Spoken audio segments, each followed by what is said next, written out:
أمور الدنيا والدين والصلاة والسلام على أشرف الأنبياء والمرسلين وعلى آله وصحبه أجمعين. رب اشرح لي صدري ويسر لي أمري واحلل عقدة من لساني يفقهوا قولي. أما بعد. اللهم يسير ولا تؤسر رب تمم بالخير برحمتك يا أرحم الراحمين. Assalamualaikum warahmatullahi wabarakatuh. Salam ukhuwah, salam mahbah yang berbahagia Al-Fadhil Ustaz Dr. Ahmad Mursyidi bin Mustafa yang bersama kita untuk pengajian berkitab pada malam ini, yang berusaha Puan Rosniati Mansur bersama dengan tim pengurusan Gubernur Iman yang dikasihi lagi dirahmati para pecinta ilmu, muslimin muslimat yang telah pun memilih untuk berada di Google Meet Gubernur Iman pada malam yang penuh barakah ini. Mudah-mudahan Allah kurniakan keberkatan pada perhimpunan kita, mudah-mudahan diluaskan ilmu, ditambahkan ilmu dan sentiasa dalam redha Allah Subhanahu Wa Taala. Bagi memberkati majlis kita, kuliah kita pada malam ini, marilah sama-sama kita membaca buku kitab yang akan dipimpin oleh Al-Fadhil Ustaz. Mudah-mudahan kita sedekahkan kepada junjungan Nabi Muhammad sallallahu alaihi wasallam, pada ahli keluarga, sahabat baginda, sekalian muslimin muslimat yang masih hidup ataupun yang telah pulang ke rahmatullah. Bisiril Fatihah. A'udzubillahi minasyaitonir rajim. Bismillahirrahmanirrahim. Alhamdulillahi rabbil alamin. Arrahmanir rahim. Maliki yaumiddin. Iyyaka na'budu wa iyyaka nasta'in. Ihdinas siratal mustaqim. صراط الذين أنعمت عليهم غير المغضوب عليهم ولا الضالين آمين. Amin ya rabbal alamin. Mudah-mudahan para malaikat memayungi kita sepanjang kita berada di halakah ilmu pada kuliah maghrib pada malam ini. Jadi, tanpa melengahkan masa, majlis dengan rasa bangga dan sukacita mempersilakan yang berbahagia Al-Fadhil Ustaz Dr. Ahmad Mursyidi bin Mustafa untuk meneruskan pengajian berkitab kita pada malam ini. Dipersilakan. Assalamualaikum warahmatullahi ta'ala wabarakatuh. Bismillahirrahmanirrahim. Bismillah walhamdulillah wassalatu wassalamu ala rasulillah asyrafil mursalin sayyidina wa habibina al-mustafa rasulillah Muhammad ibn Abdillah wa ala alihi wa ashabihi wa man tabi'ahum bi ihsanin ila yaumiddin. Subhanaka la ilma lana illa ma 'allamtana innaka antal alimul hakim. Rabbi yassir wa la tu'assir, rabbi tammim bi khair ya arhamar rahimin. Allahumma faqihna fid din wa 'allimna at-ta'wil wahdina siratal mustaqim. Radina billahi rabba wa bil islami dina wa bi Muhammadin nabiyyan wa rasulah. Amma ba'd. Alhamdulillah, muslimin muslimat sidang jemaah yang dirahmati Allah Subhanahu wa taala sekalian. Syukur pada Allah Taala, pada malam ini Allah Taala masih lagi mencampakkan hidayah untuk berada dalam majlis ilmu dan memberi kekuatan untuk kita hadir, dan mudah-mudahan keberadaan kita ini dipandang oleh Allah Ta'ala sebagaimana yang disebut dalam hadis Nabi SAW, antara golongan yang Allah Ta'ala akan berikan maghfirah, pengampunan, sekalipun kita tidak duduk dalam satu majlis ilmu secara bersemuka. Namun kita yakin walau macam mana kedudukan kita, yang penting ilmu itu berlangsung dan kita berada dalam kedudukan menimba dan berkongsi ilmu. Mudah-mudahan itulah salah satu daripada saluran Allah Subhanahu Wa Taala mencampakkan maghfirah, pengampunan kepada orang-orang yang berada dalam majlis ilmu ini, insya-Allah. Tuan-tuan puan-puan yang dirahmati Allah Subhanahu Wa Taala sekalian, insya-Allah bagi yang ada kitab, kita sambung lagi perbincangan kitab kita, sambungan pada muka surat 21 sambungan pada muka surat 21 matan yang atas sekali Qala musannif rahimallahu ta'ala wa nafa'ana bi'ulumihi fid darain. Kata pengarang kitab, fayanwi bin naumi fil qailulati at-taqawi ala qiyamil lail wa yatanawalu ba'd ash-shahawati lil mudawati li nafsihi idza nafarat min al-ibadati bil kulliyah fa inna lisan al-hal an-nafsi yaqulu li sahibiha kun ma'i fi ba'di aghradi wa illa sara'tuka. Maksudnya maka dia berniat dengan tidurnya pada waktu qailulah untuk taqawi, penguat semangat atau pemberi tenaga untuk dia melaksanakan qiyamul lail. Dia mengambil sedikit perkara yang diingini untuk memujuk nafsunya ketika ia liar daripada ibadah dengan sepenuhnya.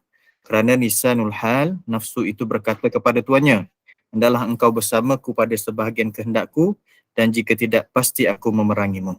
Baik, ini sambungan daripada muka surat 20 yang telah kita sebut sebelum ini, bahawa golongan al-murid, iaitu orang yang mana dalam proses menuju kepada Allah Ta'ala, pembersihan hatinya, nak naik dia punya level, pangkat, kedudukan, maqam di sisi Allah Ta'ala, iaitu salah satunya dengan mengurangkan atau meninggalkan perkara yang harus. Meninggalkan perkara yang harus itu melalui beberapa step ataupun melalui beberapa peringkat.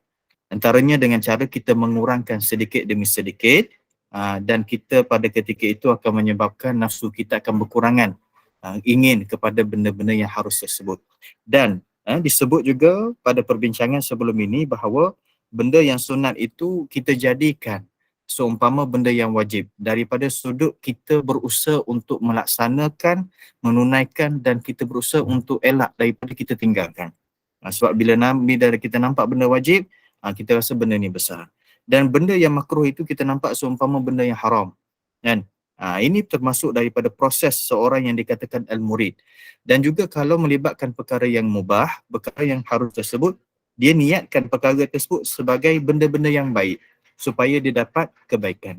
Sebab kita kena akui bahawa benda yang harus dalam kehidupan kita terlalu banyak. Setiap detik dalam kehidupan kita banyak sangat kita buat benda harus. Kita berjalan, kita makan, kita sembang, apa lagi, hatta kita tidur, kita mandi, termasuk daripada benda harus, melainkan kalau sekiranya dia telah bertukar hukum, jadi wajib ataupun dia jadi sunat. Jadi macam mana benda harus tersebut dia boleh bertukar hukum? Dia bertukar hukum adalah salah satunya kerana niat kita. Benda harus boleh bertukar hukum adalah kerana salah satunya kerana niat kita. Contoh kita mandi. Kenapa kita mandi? Supaya kita dapat tubuh kita jadi segar dan kita sihat untuk beribadat dan makin semangat. Sebab tu kalau bangun pagi, mandi dahulu supaya apa? Supaya kita sihat. Dan kita ni segar nak beribadat, bukannya sembahyang dalam keadaan mengantuk.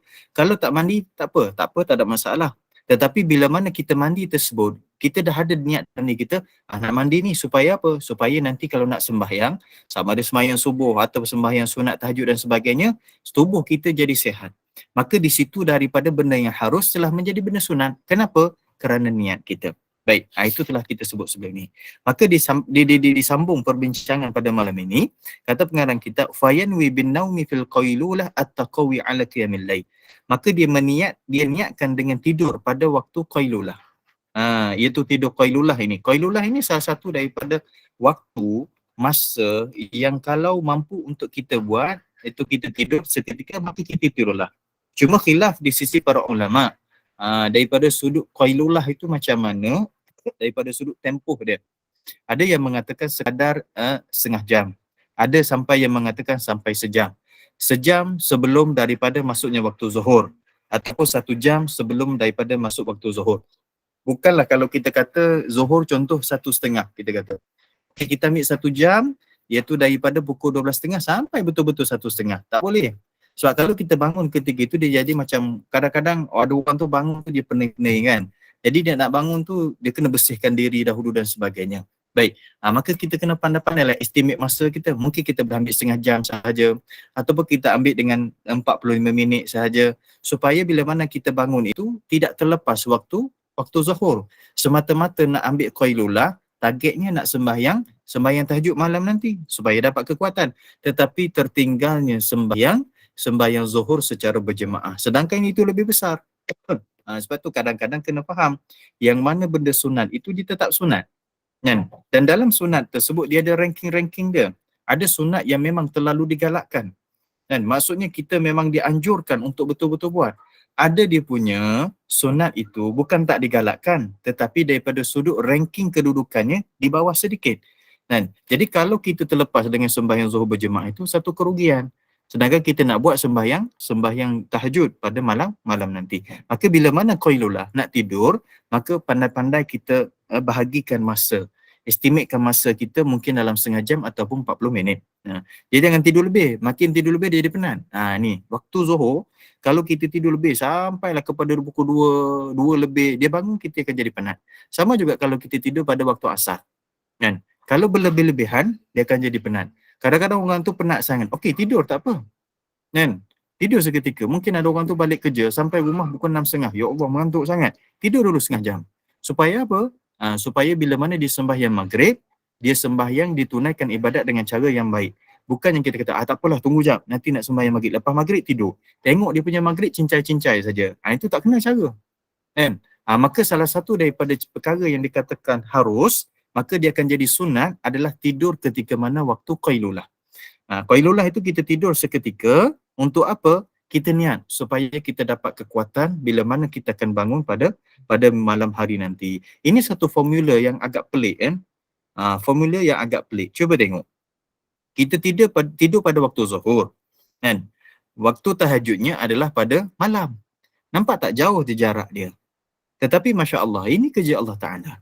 Dan Nabi SAW pun dah sebut dan Nabi SAW ajar kepada kita. Kan? Ini salah satu daripada proses yang formulanya tak sebagaimana satu formula yang logik dengan akal kita. Mungkin belum saintis boleh jumpa lagi dengan secara tepatnya. Mungkin ada kajian-kajian dia buat, tetapi dengan secara tepatnya masih lagi agak ragu-ragu dengan sudut logiknya. Tapi inilah kerja Allah Subhanahu Wa Taala. Jadi dia letakkan pada waktu tersebut. Jadi bila mana kita tidur, niatlah supaya kita ni dapat tenaga untuk bangun qiyamul lail nanti. Baik. Yang kedua, wa yatanawwalu ba'd asy-syahawati limudawati li nafsihi. Dan dia mengambil sedikit perkara yang diinginkan untuk memujuk nafsu dia ketika ia liar daripada ibadat dengan sepenuhnya. Baik. Perkara yang kedua, nak sebut di sini pun benda harus juga. Bila mana kita ini nak buat ibadat, menyebabkan ibadat kita tak liar, dia panggil istilah liar dari ibadat, maksudnya kita rasa malas, kita rasa macam buat tapi macam tak sempurna, cincai-cincai saja. Itu ketika itu kita berlawan dengan nafsu kita. Untuk melaksanakan ibadat kita berlawan dengan nafsu. Mungkin ketika itu kita duduk dalam keadaan lapar. Kan? Taklah terlalu lapar sangat, tapi kebetulan masa nak pergi masjid tadi, ataupun nak balik rumah tadi, nak balik sembahyang, lalu pada satu tempat, restoran, baunya sedap. Kebetulan kita tu dah teringin 2-3 hari dah nak makan benda tersebut. Jadi bila mana kita nak sembahyang tu, sembahyang dalam keadaan yang agak mungkin tak berapa sempurna kualiti pada rohani ataupun pada batinnya, tak cantik. Kan? Kenapa? Kerana kita terkejar-kejar dan teringin untuk kita tunaikan hajat kita. Tak apa, lepas sembahyang nanti nak pergi beli. Kan? Jadi sebab itulah ada dalam satu hadis Nabi SAW, bila mana telah diberikan atau dihidangkan makanan malam kepada kita, sedangkan pada masa tersebut kita nak sembahyang waktu isyak, maka dahulukan makan itu. Kalau sekiranya kita ini dalam keadaan teringin, sebab istilahnya dihidangkan. Bila mana dihidangkan, kita nampak. Yang kedua, dia ada bau dia. Maka dia menarik keinginan makan kita, nafsu makan kita. Lagi, kita pergi sembahyang dulu. Sedangkan makanan dah dihidangkan. Di situ dia merosakkan. Kalau mungkin kita boleh makan dulu, makan. Supaya apa? Supaya bila mana kita sembahyang nanti, kita tidak terfikir-fikir dengan apa yang kita nak makan. Kan? Tapi jangan makan banyak. Kalau makan banyak tak cantik pula masuk ibadat kita. Kan? Maka sama juga dengan kita ni. Kan? Sebab itulah kita istilahkan para ibu,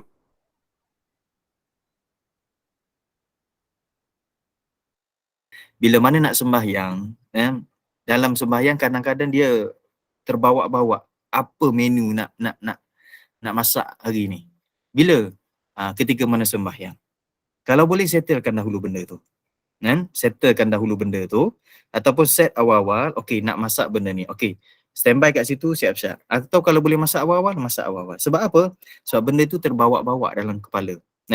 Kena-kena pula yang jenis memang kerjanya hanya suri rumah ataupun pengurus rumah tangga sepenuh masa lah. Dia masak, dia uruskan anak-anak, dia kemas rumah. Jadi bila mana tak siap satu benda, dia terfikir dalam kepala dia. Ataupun orang lelaki sama juga, mungkin dengan urusan kerja dia. Jadi pada masa tersebut, selesaikan. Ini yang disebut kalau boleh, ambillah sedikit perkara yang mana untuk memecahkan keinginan nafsu kamu. Ketika mana nafsu kamu itu liar untuk melaksanakan ibadat. Layan dahulu sedikit. Jangan sekat terus. Kalau sekat terus, maka pada masa tersebut kita akan buat ibadat dalam keadaan mungkin mungkin tak cantik kualitinya. Zahirnya okey betul, tapi daripada sudut batinnya, batinnya hati masih lagi tak duduk dalam kedudukan sembahyang, fikiran tak duduk pada kedudukan sembahyang, emosi perasaan tak duduk dalam kedudukan sembahyang, sebagai contohnya. Kan? Inilah yang kita nak jaga. Sebab tu dia kata kat sini, kalau boleh ambillah sedikit.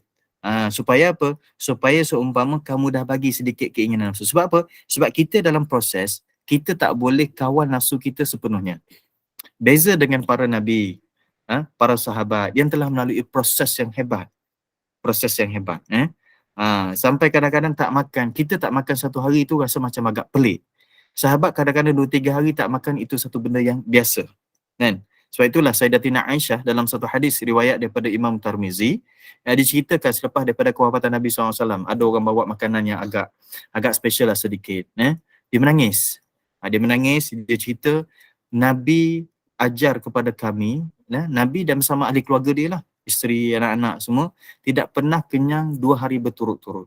Dan Aisyah juga cerita bahawa Nabi ni kalau dia makan roti yang keras, kerana dibuat daripada gandum yang tak ada kualiti. Sedih mengingatkan benda tersebut. Bukan kerana kemiskinan, tapi teringat kepada Rasulullah SAW yang hebatnya tarbiyah ketika itu.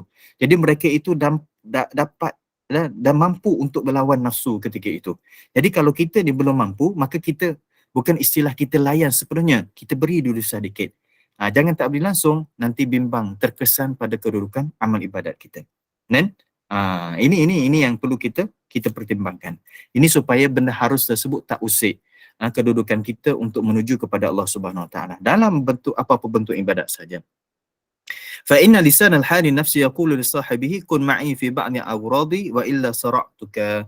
Dan lisanul hal ni ada perbuatan, ataupun benda yang ditunjuk secara zahir, maksudnya bukan perkataan lah, benda yang betul-betul dibuat itu, dia akan berkata kepada tuannya, lisanul hal nafsu itu, dia kata hendaklah engkau bersamaku dan sebahagian kehendakku, dan jika tidak pasti aku memerangi. So umpama dalam keadaan nafsu tersebut, dia kawal diri kita, dia kata suruh kita ikut dia. Kalau tak, aku akan memerangimu. Maksudnya sampai peringkat kita ini duduk pada kedudukan kita akan kalah. Dilawan juga sampai peringkat kita ini akan memenangkan kedudukan nafsu. Jadi pada masa tersebut, kita lawan juga daripada sudut mana? Kita lawan daripada sudut kita bagi juga, tapi bukan bagi yang sepenuhnya. Lawan juga pada ketika itu. Melawan nafsu yang ada dalam diri kita. Satu benda yang susah. Walaupun duduk dalam diri kita, tapi kita tak tahu kedudukannya kat mana. Dan kita tak boleh kawal. Dan kita tak tahu bila dia akan datang kedudukan keinginan nafsu kita tersebut.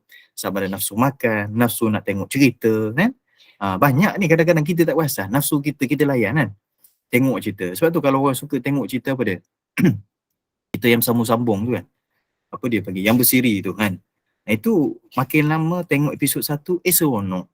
Episod 2, seronok pula. Episod 3, macam mana pula jadi dengan si dia tu. Itu nafsu kan. Sebab tu kalau orang yang biasa dengan televisyen kan, saya ingat dulu masa sekolah kan, ustaz-ustaz dia tegur kita tengok televisyen apa semua, tengok TV kan. Yalah kita masa remaja adalah rancangan-rancangan, kartun tak kartun apa semua kan. Dia kata cara macam mana nak supaya kita lawan nafsu kita, lawan keseronokan tengok cerita kan. Antaranya orang ni kalau tengok cerita ni, selagi mana tak ada commercial break tu, tak ada iklan tu, dia akan duduk situ. Yang padahal dia nak pergi tandas, yang padahal dia nak pergi kat dapur ambil makanan, tapi tahan tu, takut terlepas. Masa tu dia tengah melayan nafsu, nampak tak? Jadi dia kata tak apa, kamu tinggalkan sahaja. Tinggalkan sahaja pada masa tersebut. Kan? Ataupun pada ketika tu, kalau cerita tak habis pun tak apa, kamu tinggalkan sahaja. Dan pujuk diri kamu, tak apa, tak tengok pun tak apa. Akhir sekali, lama-lama dia akan rasa, tak tengok cerita pun tak apa. Bahkan kalau tak tengok televisyen pun tak apa. Dia, nampak tak? Pada masa tersebut, kita bagi sedikit. Bukan kita tak bagi langsung, tapi dengan cara sedikit demi sedikit. Dan makan, sama juga. Tidur, sama juga. Sampai satu peringkat kita ini mampu untuk mengawal kedudukan nafsu kita.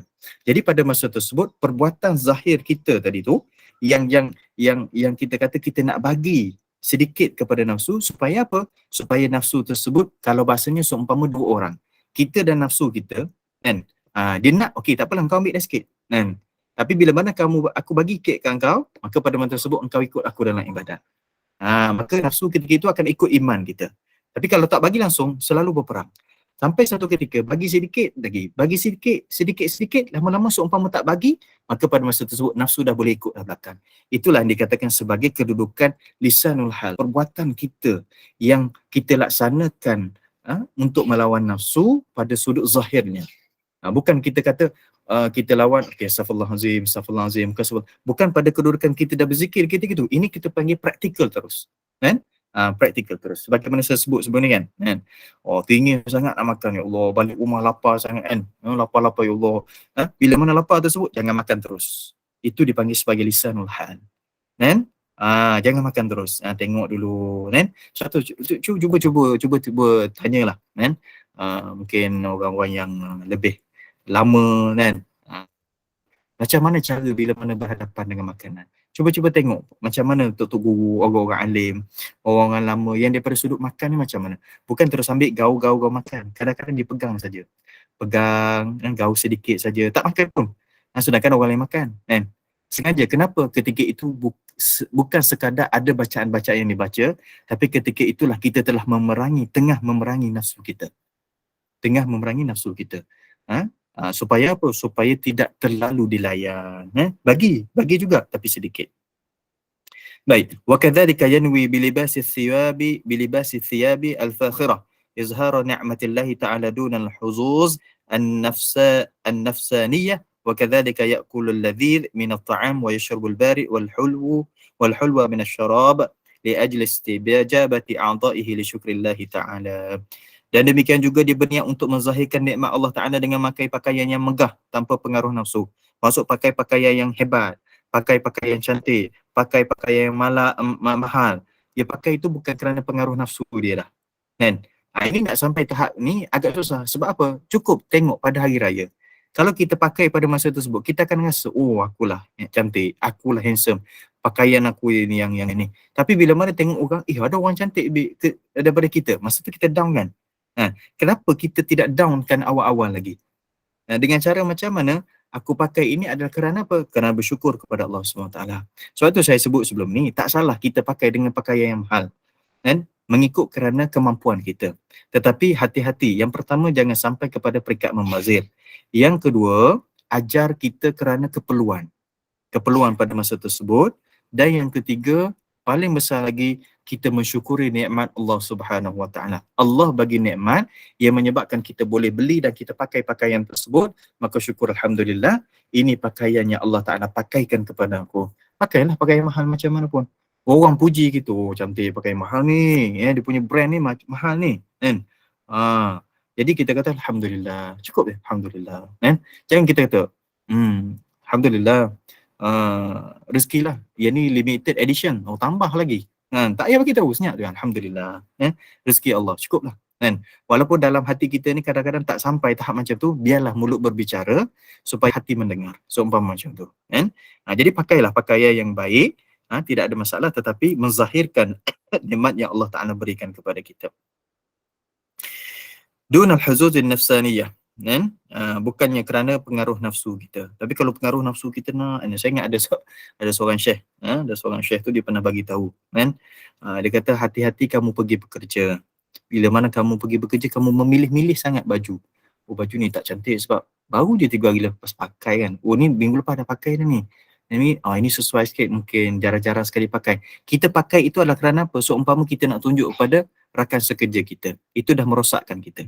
Kan? Tapi kalau kita pakai kerana ada dia punya majlis tertentu kan, yang memerlukan kita pakai itu, tidak ada masalah. Tapi kalau kita memilih pada awal-awal kita nak pergi kerja, pilih sampai pening duk banyak pilih dan sebagainya, itu agak-agak benda yang akan merosakkan. Sebab apa? Sebab kita layan nafsu. Ada satu cerita kan, cerita sekadar gurauan lah, maaf lah kan, tapi ini satu cerita betul yang dibagi tahu lah. Seorang tu dia cerita kat saya kan, mak dia ada satu profession yang kerja tertentu lah kan. Jadi bila mana ditanya kepada anak dia tu, dia kata nak jadi apa, dia kata tak nak jadi ni. Iaitu sebut profession mak dia, kerja mak dia. Dia kata sebab apa tak nak? Mak dia kerja bagus kan. Sebab apa? Sebab tengok mak tiap-tiap kali nak pergi kerja susah sangat nampak pilih baju. Nampak tak? Anak dia tegur dia. Oh, pilih baju ni nampak susah lah mak ni nak pergi kerja. Saya tak nak kerja macam mak dia kata. Kan? Itu yang kita nampak, oh, teguran yang bagus.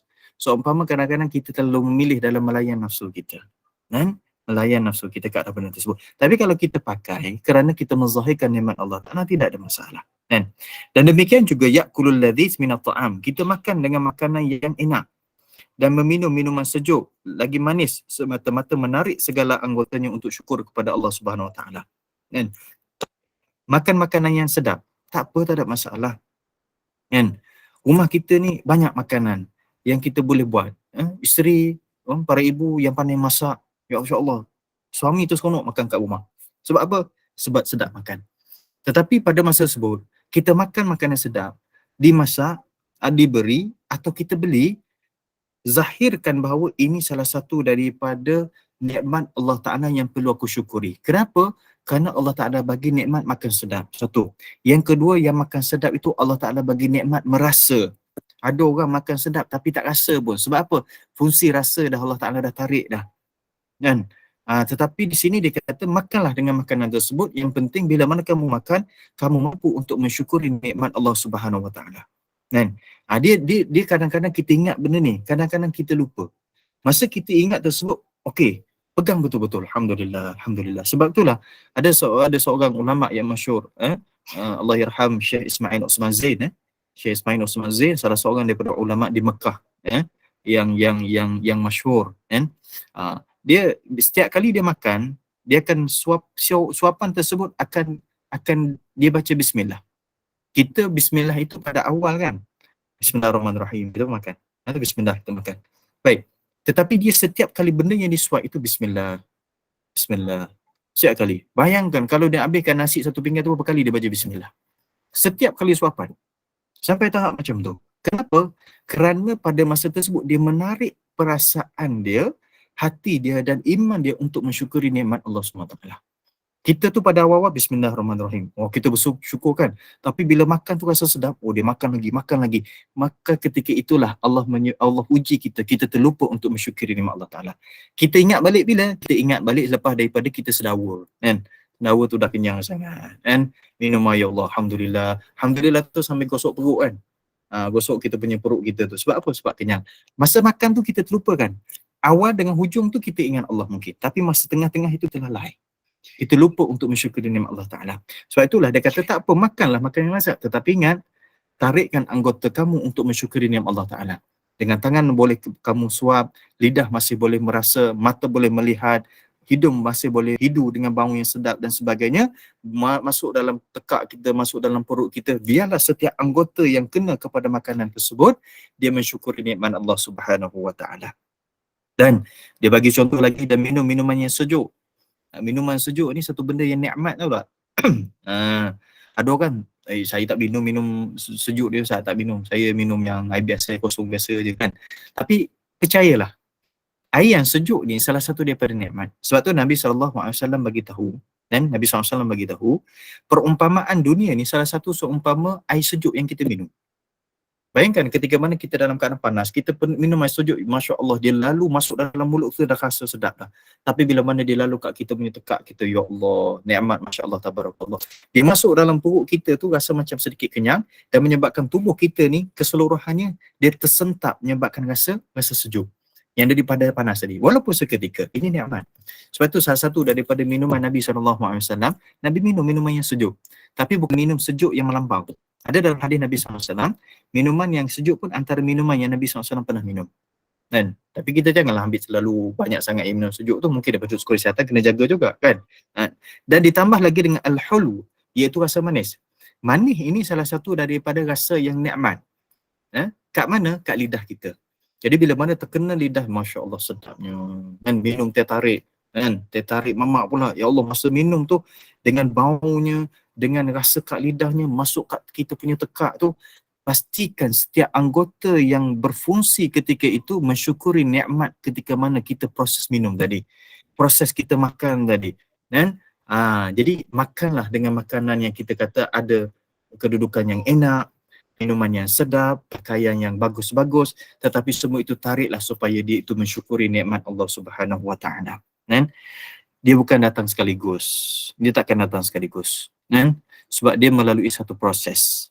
Satu, kalau kita tengok cerita berkaitan Nabi SAW, cuba cari cerita, kan? Cuba cari cerita macam mana Nabi ditarbiyah oleh Allah Ta'ala selama 40 tahun. Sebelum pada tahun yang ke-40 itu, Nabi dilantik secara official jadi Nabi dan Rasul.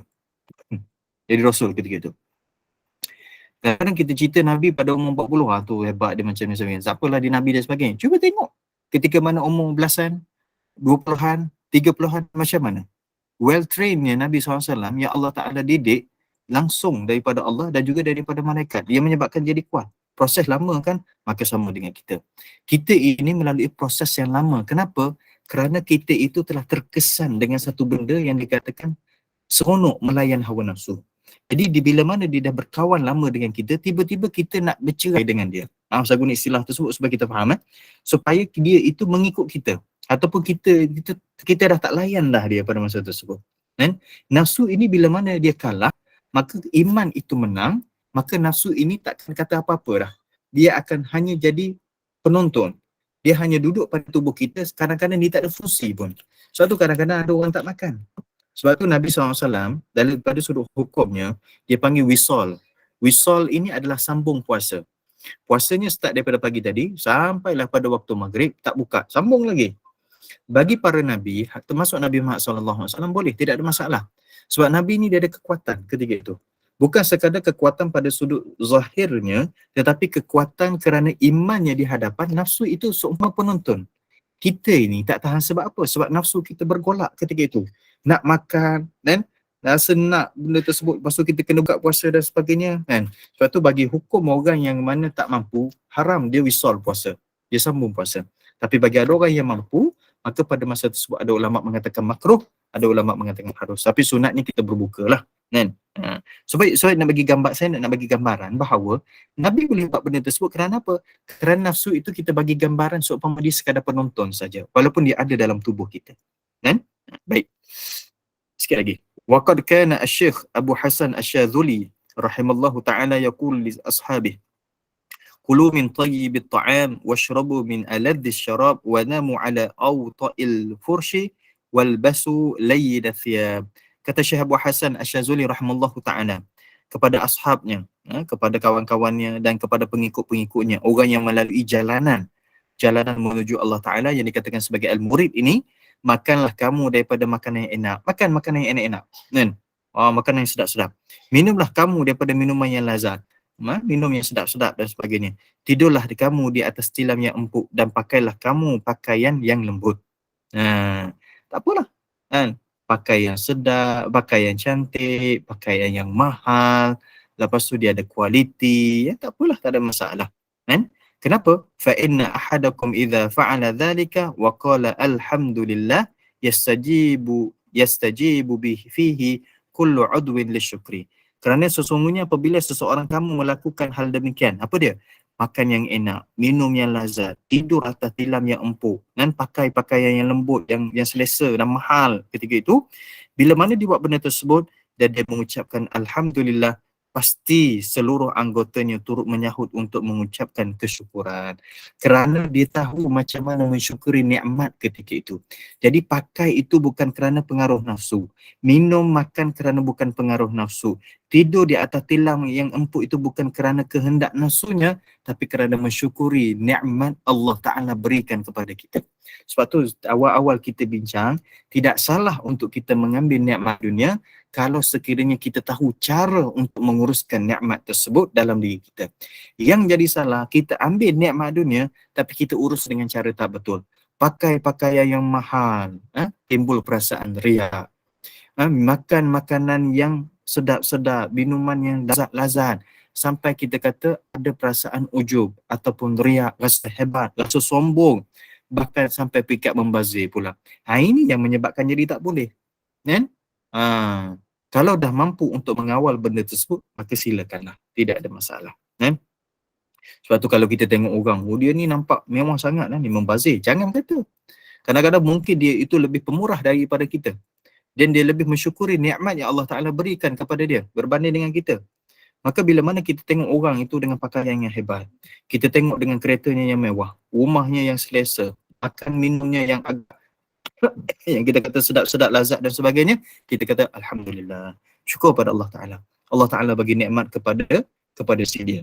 Dan Alhamdulillah, kita dapat sekadar apa yang Allah Ta'ala berikan kepada kita. Kan?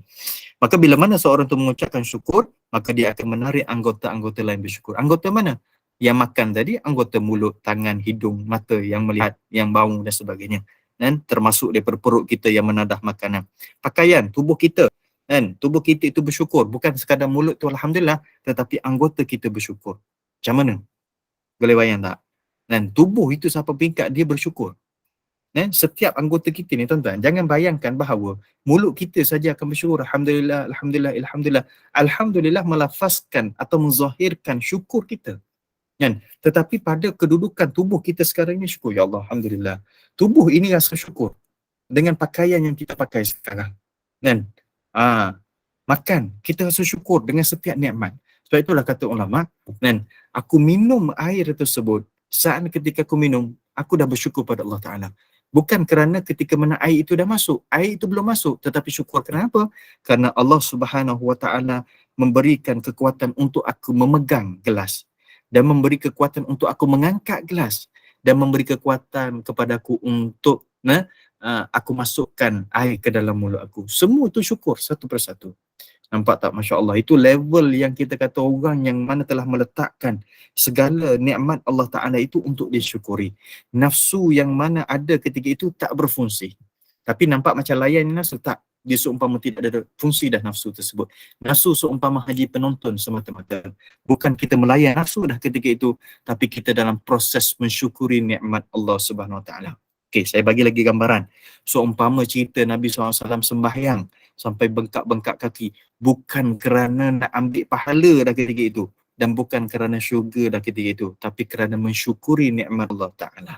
Kan? Sebab itu ada orang ni kadang-kadang dia masuk je majlis ilmu, dia duduk je, tiap-tiap kali orang mengajar ada je dia. Kan? Dia sampai satu peringkat dia dah mensyukuri nikmat Allah Ta'ala. Kerana apa? Kerana boleh masuk majlis ilmu, boleh dengar, dapat ilmu dan sebagainya. Bukan kerana nampak, dapat duduk dalam majlis ilmu, dapat ampun dosa, dapat rahmat Allah Ta'ala. Dia tak nampak dah ketika itu. Mensyukuri kepada pemberi benda tersebut. Kan? Bukan kerana bersyukur kerana benda yang ada, tetapi mensyukuri kepada pemberi benda tersebut, itu Allah Subhanahu Wa Ta'ala. Sikit lagi ni. بخلاف ما إذا أكل الخبز الشعير بالملح ولبس العباءة ونام على الأرض وشرب الماء المالح السخن وقال الحمد لله فإنه يقول ذلك وعنده اشمئزاز وبعد سخط على مقدور الله تعالى. Berbeza halnya sekira dia memakan roti gandum sambil mencicah garam, memakai pakaian kasar, tidur di atas tanah dan minum air masin yang panas, seraya dia mengucapkan Alhamdulillah, kerana sesungguhnya dia mengucap hal demikian, sedangkan pada dirinya terdapat kebencian dan tak puas hati dengan ketentuan Allah Ta'ala. Lebih baik orang yang mana duduk dalam keadaan yang saya mungkin istilahkan mewah, makannya semua sedap, minumnya semua sedap, pakaiannya okey, dan kedudukan tidur tilam yang hebat, kenderaannya yang selesa, rumahnya yang selesa dan sebagainya. Orang ini mensyukuri nikmat Allah Ta'ala, bukan sekadar mulut, sampai anggota pun sentiasa bersyukur pada Allah Ta'ala. Lebih baik orang ini berbanding dengan orang yang mana makannya roti, kita kata roti yang keras mungkin, lepas tu cicah garam supaya ada rasa, pakai pakaian yang kasar, tidur di atas tempat yang kasar-kasar, tak ada pelapik dan sebagainya, air pun tak ada rasa sedap-sedap, mulut kata Alhamdulillah, tetapi hati ini rasa tak puas hati dengan ketentuan Allah Ta'ala. Mungkin tak puas hati kerana apa? Kerana pada masa tersebut, dia duduk dalam keadaan kemiskinan, dia duduk dalam keadaan ketidakcukupan dan sebagainya. Sekarang suluhan kita kat mana? Bukan suluhan kepada mulut yang mengucap, tetapi suluhan pada hati yang telah menarik anggota-anggota lain, mengajak anggota-anggota lain untuk turut bersyukur kepada Allah SWT. Maka kalaulah seseorang itu duduk dalam kedudukan yang baik, ataupun orang itu duduk pada kedudukan yang mana? kedudukan yang mana cukup-cukup makan, pakaian yang mungkin tak berapa selesa sangat, tetapi hatinya tetap bersyukur pada Allah Ta'ala pun bagus. Tetapi dibandingkan kat sini, orang ini hatinya ada masalah, dia tidak puas hati dengan ketentuan daripada Allah Subhanahu Wa Ta'ala. Baik, nombor 3. Soalan 3 last sekali untuk perenggan yang perbincangan pada bab yang berkaitan dengan orang yang menuju pada Allah Ta'ala dengan meninggalkan benda yang harus. Walau annahu nazara bi'ainil basirati lawajada al-ishmi'zaza was-sukhta alladhi 'indahu yarjahu fil ithmi ala man tamatta'a bid-dunya biyaqinin fa inna at-tamattu'a bid-dunya fi'lu ma abahahu al-haqq subhanahu wa ta'ala wa man kana 'indahu ishmi'zazun wa sukhtun faqad fa'ala ma harramahu al-haqq 'azza wa jalla fa'lam dhalika ya akhi. Jika dia memandang dengan mata hati, ainul basirah, memandang dengan mata hati, bukan pandang dengan pandangan zahir ini kan, pasti dia mendapati secara yakin bahawa kebencian dan tidak puas hati yang terdapat pada diri itu lebih berat dosanya berbanding orang yang menikmati dunia. Tak puas hati, benci dalam hati kerana kedudukan dia yang tidak kecukupan tadi itu, dan itu adalah dosa yang paling besar lagi kalau dibandingkan dengan orang yang tengah duduk dengan kedudukan nikmat dunia. Duduk dengan nikmat dunia tadi yang kita kata makannya lazat, pakaiannya okey, dan tidurnya selesa dan sebagainya, dan orang yang tadi tersebut lebih bahaya. Kerana apa? Kerana hati dia tak puas hati dengan Allah Subhanahu Wa Taala. Dan kerana menikmati dunia adalah perbuatan yang diharuskan oleh Allah Subhanahu Wa Taala. Allah Ta'ala dah bagi dunia, maka nikmatilah dunia. Cuma nikmati dengan cara betul. وَسَخَّرَ لَكُمُ الْأَرْضَ وَسَخَّرَ السَّمَاوَاتِ وَالْأَرْضِ. Allah Ta'ala dah mudahkan, mengaturkan langit dan bumi ini untuk kita. Kan? Untuk kita guna dan kita praktikkan benda tersebut. Kan? Tapi kita gunakan dengan cara yang betul, tidak ada masalah. Kan? Sedangkan orang yang terdapat kebencian dan tidak puas hati pada dirinya sesungguhnya telah melakukan perkara yang diharamkan oleh Allah Subhanahu Wa Ta'ala. Haram. Kan? Tak boleh. Tak puas hati dengan Allah Ta'ala. Sebab itulah kuncinya duduk pada mana? Kuncinya duduk pada hati kita. Hati kita ini merasakan kecukupan, hati kita yang lebih besar lagi merasakan syukurnya dengan segala nikmat Allah Ta'ala. Besar ke, kecil ke, banyak ke, sedikit ke, maka sentiasa dalam keadaan syukur pada Allah Subhanahu Wa Ta'ala. Dan Allah Ta'ala bagi lebih, Alhamdulillah. Bukan sekadar mulut saja. Kita dah terbiasa dengan mulut itu mengucapkan Alhamdulillah. Sekarang latih tubuh kita ni, anggota-anggota yang bertindak bersama-sama untuk syukur pada Allah Ta'ala. Kan? Jangan sekadar mulut saja mengucapkan tetapi anggota lain tak berfungsi. Sebab tu pengarang kitab sebut yang kita baca tadi, dia menarik anggota-anggota lain. Sebagai saya kata makanan sedap di hadapan kita. Banyak benda yang berfungsi gitu-gitu. Mata yang melihat, ya Allah, dia punya makanan ini yang menyebabkan hidung kita pun tertarik untuk cium dengan baunya. Lepas tu dengan mulutnya boleh merasa, lidah pula, tekak pula boleh lalu dengan rasa sedap, masuk pula dalam semua anggota tersebut tariklah bersama untuk bersyukur kepada Allah Subhanahu Wa Taala. Bukan sekadar mulut, Alhamdulillah, Alhamdulillahilladzi at'amana wa saqana, Alhamdulillahilladzi ahyana ba'da ma amatana. Alhamdulillah sahaja pada mulut, tetapi pada anggota kita seumpama tidak ada fungsi. Dan maka kita latih diri kita. Apa saja kedudukan kita dalam kita mengambil benda yang harus tersebut, silakan. Tapi jangan sampai benda tersebut menjauhkan kita daripada Allah SWT. Macam mana nak supaya kita dekat dengan Allah Ta'ala? Ambil apa saja nikmat dunia yang Allah Ta'ala berikan kepada kita, solidkan dia, polishkan dia dengan syukur kepada Allah Ta'ala dengan nikmat-nikmat yang Allah Ta'ala bagi. Sebab itulah Allah Ta'ala sebut sangat dalam Quran. Dan ini satu statement yang memang kita tak boleh pertikaikan kerana Allah Ta'ala Maha Pencipta dan dia tahu bila mana dia cipta kita, dia letakkan benda tersebut dan inilah terjadi apa dia? Qalilan ma tashkurun. Sedikit sangat daripada kalangan kamu yang bersyukur kepada Allah Ta'ala. Kita kecilkan sedikit dia punya skopnya. Sedikit sangat daripada nikmat yang Allah Ta'ala berikan kepada kita, kita bersyukur. Kita syukur, ucap Alhamdulillah bila bangun tidur, makan kenyang, minum sedap, dapat nikmat yang besar. Tetapi nikmat yang lain kadang-kadang lupa untuk syukuri. Aliran nafas kita, mulut berbicara, akal kita waras, mata kita boleh melihat, telinga boleh mendengar, tangan, jari, kaki semua boleh bergerak dan sebagainya. Terlupa untuk kita syukuri. Sebab tu Allah Ta'ala kata, qalilan ma tashkurun. Memang kalangan manusia ini sikit sangat untuk bersyukur kepada Allah Subhanahu Wa Ta'ala. Jadi itulah perbincangan kita yang panjang berkaitan dengan zuhud. Daripada kesimpulan zuhud tersebut, belajarlah untuk mengurangkan perkara-perkara yang harus, kerana perkara harus tersebut dialah penghalang untuk kita menuju kepada Allah Subhanahu Wa Taala. Sebab benda yang harus yang banyak kita ambil tersebut, dia akan menyekatkan perjalanan kita ataupun dia menjadi hijab. Hijab untuk kita ini menuju kepada Allah Subhanahu Wa Taala. Bukan ditinggalkan terus, tetapi ambil mengikut daripada cara yang agama suruh. Apa dia? Yang pertama, mengikut daripada keperluan. Yang kedua, kalau lebih daripada keperluan pun, pastikan dia itu tidak menimbulkan fitnah.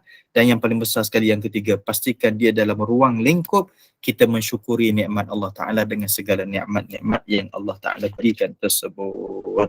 InsyaAllah pada pertemuan akan datang, kita akan masuk pada topik yang baru berkaitan dengan berhati-hati dengan sifat riak. Apa itu riak? Macam mana orang itu ada sifat riak? Macam mana ubat dia? Kan? Jangan kita menafikan dalam diri kita memang ada sifat riak. Kan? Sedikit ke banyak ke memang ada. Sebab benda tersebut memang kadang-kadang kita terlupa untuk ubati dia. Jadi mudah-mudahan insya-Allah ada ruang kita akan sambung lagi pada pertemuan akan datang. Wallahu a'lam. Saya silakan kembali pada moderator. Mungkin Ustaz kita beri peluang kalau ada ingin yang ajukan satu atau dua soalan. Boleh Ustaz? InsyaAllah. Okey, silakan kalau ada satu dua soalan kita boleh beri peluang untuk bertanya kepada Ustaz. Silakan. Assalamualaikum Ustaz. Ustaz, saya nak minta Ustaz sahkan nota yang saya catat daripada apa yang Ustaz jelaskan tentang lisanul hal.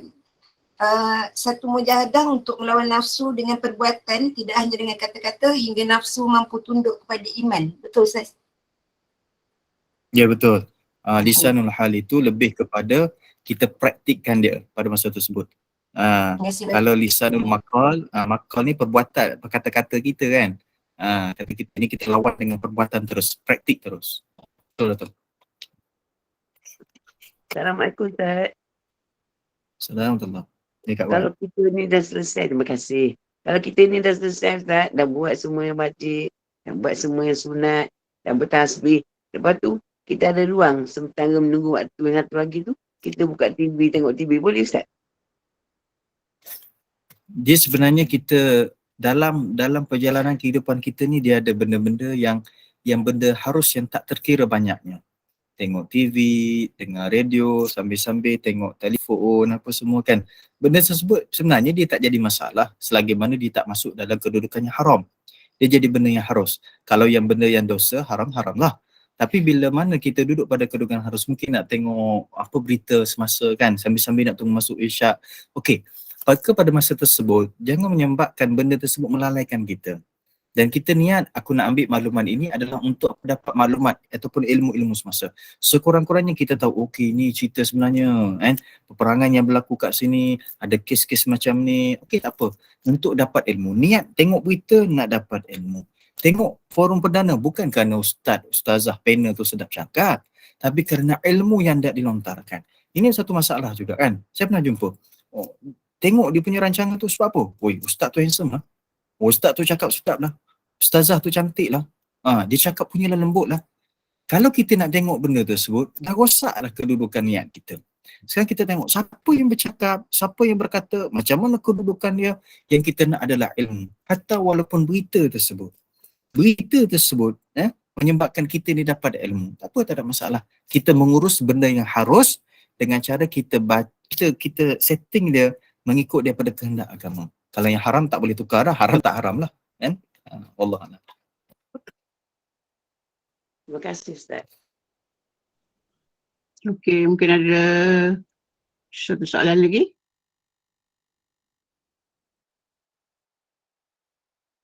Okey, nampaknya dah tak ada soalan dah. Kita tutup kuliah kita pada malam ni, insya-Allah Ustaz ya. Tak ada soalan.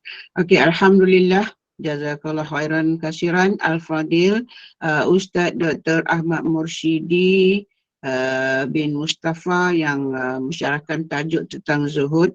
Jadi kepada semua yang hadir, kita rasa bersyukur kepada Allah kerana telah memilih kita, mencampakkan hidayah kepada kita untuk kita hadir untuk menimba ilmu pada halaqah pada malam ini. Mudah-mudahan sekali ilmu yang dikongsikan bermanfaat untuk mendidik diri kita uruskan segala nikmat dunia, insya-Allah.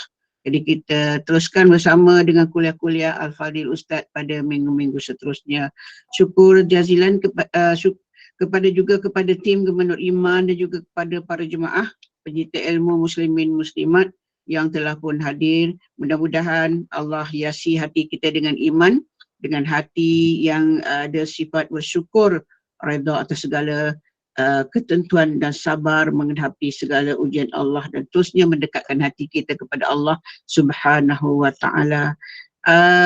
Dan seterusnya kuliah kita pada kuliah isyak kita bersama dengan Al-Fadilah Ustazah Nurliah binti Haji Kasmuri, iaitu dengan berpandu kepada kitab nasihat buat hati pada pukul 9.15. Jadi sebelum saya serah kepada Ustaz, saya ucapkan terima kasih. Wabillahi taufiq. Assalamualaikum warahmatullahi wabarakatuh. Dan dipersilakan sekali lagi Al-Fadhil Ustaz untuk memimpin bacaan, membaca doa insya-Allah, dan juga tasbih kafarah dan menutup dengan kuliah dengan surah Al-As. Dipersilakan. Subhanakallahumma wa bihamdika asyhadu an la ilaha illa anta astaghfiruka wa atubu ilaik. Bismillahirrahmanirrahim. Wal 'asri innal insana lafi khusr illa alladhina amanu wa 'amilus solihat wa tawassaw bil haqqi wa tawassaw bis sabr. Bismillahirrahmanirrahim. Alhamdulillahi rabbil alamin wassalatu wassalamu ala asyrafil anbiya'i wal mursalin wa ala alihi wa sahbihi ajma'in. Allahumma fa'alna bima 'allamtana wa 'allimna ma yanfa'una wa zidna ilman nafi'a. Allahumma aslih lana sya'nana kullaha wa man hawlana wa man bainana bi rahmatika ya arhamar rahimin. Allahumma zidna ilman nafi'a wa thabbit imanana ya arhamar rahimin. Rabbana atina fid dunya hasanah wa fil akhirati hasanah wa qina adzabannar. Wa sallallahu ala Muhammad walhamdulillahi rabbil alamin. Assalamualaikum warahmatullahi wabarakatuh. Terima kasih semua. Terima kasih Ustaz. Terima kasih Puan